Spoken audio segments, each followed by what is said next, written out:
Magnum Prime here, and today we're taking a look at Transcraft Beettle, which is their take on a movie masterpiece Bumblebee from the 2018 film.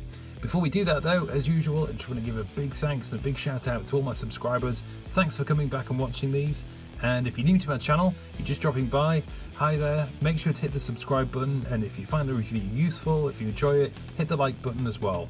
Okay, here we go.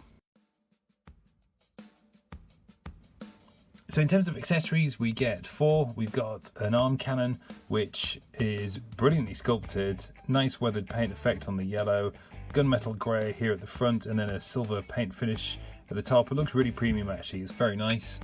We've got 2 blades, one is kind of a kind of tapered end, and then the other is a really sharp stabby end. Is very pointy, this, and it's made of hard plastic as well, so just be careful not to injure yourself on it. So yeah, nicely sculpted, nicely painted, and they both look good. And then you've got a battle mask. Again, this is really nicely sculpted and painted with a weathered kind of yellow. You can angle the aerial things up and down, and it's got nice translucent on the eyes there. It looks really good, this. So in terms of attachments, the blades just slot into a groove on the arm. Now then the hand just ends up in a funny kind of position, and I haven't found a way to kind of make it look good. Basically, you've got to have the fist kind of balled around like that, and I don't know, it looks kind of weird to me. But the really strange one is the hand cannon. So it attaches onto the underside of the forearm and the hand, but you've basically got the hand visible, and you can move this around because of the lower forearm swivel, so to kind of hide it a little bit. But at some point you're going to catch a glimpse of the hand there, so a bit unfortunate, that one. I wish it had just covered it up in some way. But yeah, the accessories are nice and they're good and they do work. Just a couple of little points to note, so 8 out of 10. So the head is on a ball and will obviously swivel all the way around. It's got a really decent look up and a decent look down, but it is limited a little bit at the side. At the front you can see it's got a really great range there, so very expressive. The shoulders have obviously got a 360 rotation and will go out to the side, but then on this you've got an additional angled kind of butterfly joint. It's kind of angled upwards. It's got such brilliant range, it just adds so much to the posability in the shoulders. Plus with these, that you can kind of move these out where these are on a ball peg attachment as well, the headlight bits, so really brilliant up there.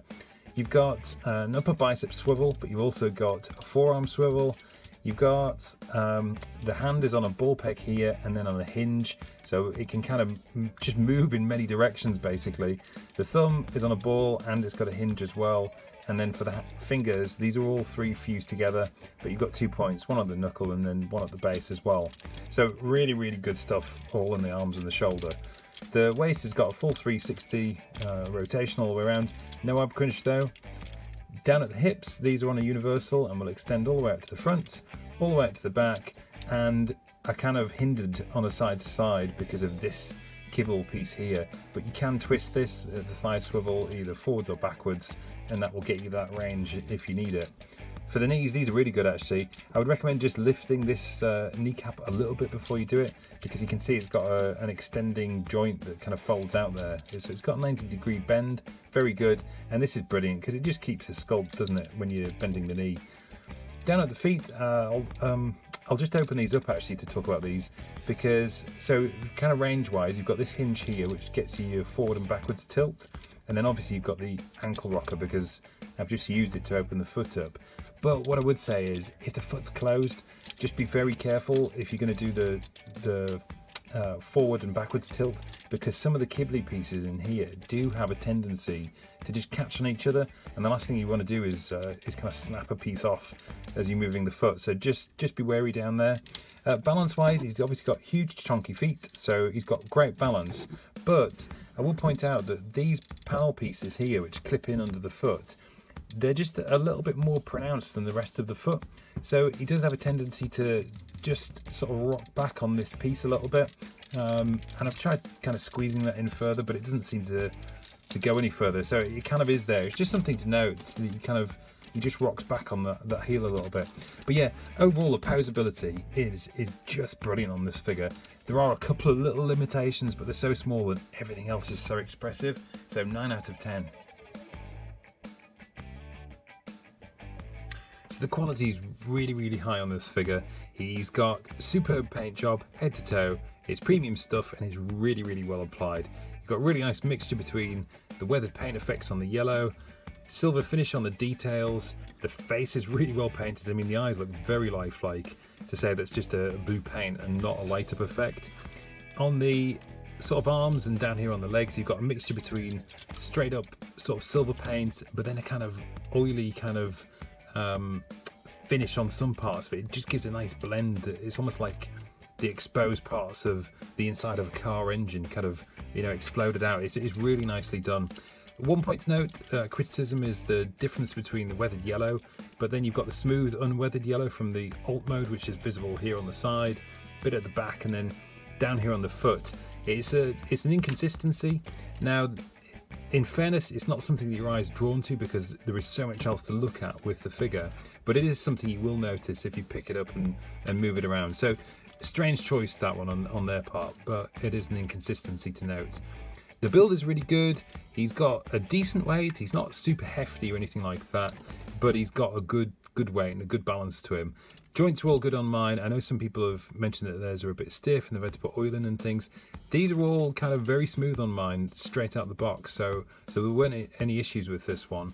But I can imagine, in particular, these hips, the hip joints, they are quite thin and they have to do a lot of work. So it's a strange choice to put something so small and thin in there. Particularly for the transformation, it has to, these have to do a lot of rotations down there. So something to be wary of. And ideally these would have been a bit stronger. So overall the quality is very, very good, but there are some points to note without a doubt. So I'm going to give it 8 out of 10. So in terms of presents, you've got absolutely bags of it, tons. He is eerily accurate to the film character. It's just incredible. I mean, it looks like he's going to start walking and dancing around. It's that good. Face sculpt, I mean, they've pretty much nailed it. It's bang on for the money. And generally the sculpt all over is just so good. He's super clean all the way around, and obviously he's got, you know, MovieBot kibble on there, bits and pieces. But it's, you know, again, it's true to the I want to say animation model, CGI model, whatever. But yeah, it's exceptional really. And to think that folded away in all of these limbs is the shell of a Volkswagen Beetle just blows my mind, to be honest. So yeah, bags of character, bags of presence, and coupled with the posability, you know, the way you can kind of muck around with this guy, he's really, really fun. He just looks great and he's fun. So 10 out of 10. So I was a bit apprehensive about the transformation on this because it's a movie masterpiece bot and they tend to be complex and involved, and it doesn't disappoint in that respect. There are so many moving pieces on this because, I mean, look, it's produced from that bot, from somewhere. It's magicked out of it, a Volkswagen Beetle, which is just mind-blowing in itself. But that does mean there are lots and lots of complex moves, rotations, surprising twists and turns, things that you're not expecting. But it is really, really smooth. It is so well engineered and designed. It's not a chore. It's long and it's detailed, but it's not a chore at all. And the smoothness of the engineering and the tolerances, I'm really, really impressed actually. There was one part with kind of rotation up here with the shoulders and the head where it felt like there was a bit of a clearance, or clearance issue I should say, but to be honest there were so many moving bits that could have just been me in the way I had it angled, because everything else, that's my light falling off, everything else just worked and was super. It was fun, to be honest. It's one of the rare occurrences of a really complex transformation being fun, so I'm going to give it 9 out of 10. So in terms of alt mode, personally, I'm still amazed that it actually transforms into a Beetle. So, but I'll try and be critical because there are some points to mention. It rolls beautifully. You do have to kind of watch the back wheels. They tend to untab a little bit and kind of cause a little bit of a clearance on the bottom. But once they're in, it does roll fine. The paint is nicely done. It's nicely applied. You've got a smooth kind of yellow and a bit of black shading down there at the bottom.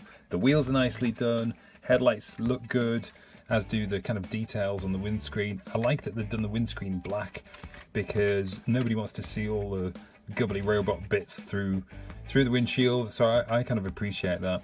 I think it's strange that they've done the smooth yellow colour as opposed to the weathered on the bot.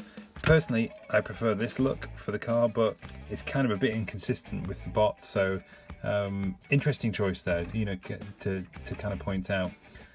So critical points, obviously it's got kind of cleanliness issues due to some of the panels, and I've tried very, very hard to kind of squeeze these into place and they just won't go. But to be honest, even if they did, like these are all snugly in place, you can still see there's very visible panel lines. Around the front's not too bad, but around the back it's a little bit more kind of prominent. There are a couple of things, and you know, so I'm not the kind of person that this bothers, because quite frankly, I'm really happy with this. It rolls. I'm amazed it's come out of that bot, and I really like it, to be honest. But you know, some people might have a kind of objection with this being much higher, the front fender, front bumper here, than the rear. It's not very consistent, and I think probably overall it doesn't look kind of accurate to the actual vehicle itself. So that might niggle some. Like I say, it doesn't bother me. I really love it. But overall, it has got a few kind of issues with the alt mode, which are kind of hard to ignore from a kind of critical perspective. So yeah, so I'm going to give it 6 out of 10.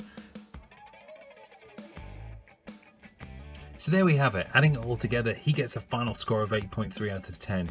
And there's tons to love about this figure, to be honest. He's got great posability, fantastic presence, decent quality, and a transformation that is so well designed. It takes something that's complex and makes it into something that's fun and smooth. So it's a really incredible feat of achievement for whoever's designed this. Really good stuff. The alt mode is ropey, there's no two ways about it.